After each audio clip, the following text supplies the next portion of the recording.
Lola kag Iloy sang anom katuig nga bata nga nabunag nga libon ang iya alatrasan o kon may anorectal malformation nagahingyo sang inyo hamili nga bulig. Nakatutok Ashley Liza. Sa likod sang sitwasyon ni John Dave, ginapakita sini nga siya ang masinadyahon. Hindi makita sa iya nawong ang kasubo, bisan pa nga may ginabatsyag sa iya nga lawas. Nabunag si John Dave nga may anorectal malformation o kon libon ang iya alatrasan. Pagkatapos sini, ginasikaso gilayon ang operasyon agud mapagwa ang higko sa iya nga lawas. Halin sadto, wala na makabalik pa sa ospital si John Dave tungod man sa kapigaduhon. Sa subong, nagakabalakang iya Iloy kag lola kay nagadako ang iya nga tiyan tungod wala matigayon ang ikaduwa nga operasyon sang bata.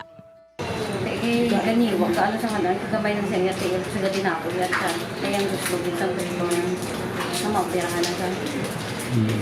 Kasi pala may infection. Wala sang makuhaan sang kwarta ang pamilya ni John Dave sa banwa sang San Miguel, Iloilo para sa operasyon. Gani, nagahinyo sila sang inyo hamili nga bulig. Ayo, umulit. Pinahanap ko. Pangayuan ko bulig sa inyo para nga maaya. Amo lang ta. Sino may bulawan ng kasing-kasing maluoy sa amon.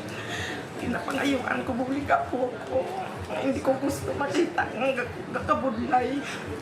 Sa luyag maghatag sang bulig sa operasyon ni John Dave, magpakigangot lang sa lola sang bata sa cellphone number 0915-9314904 o kundiri sa GMA Regional TV 1 Western Visayas sa telepono 329-2110 o kun sa hotline numbers 0967-3251-305,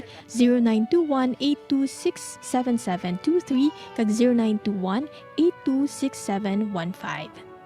Ashley Liza, 1 Western Visayas.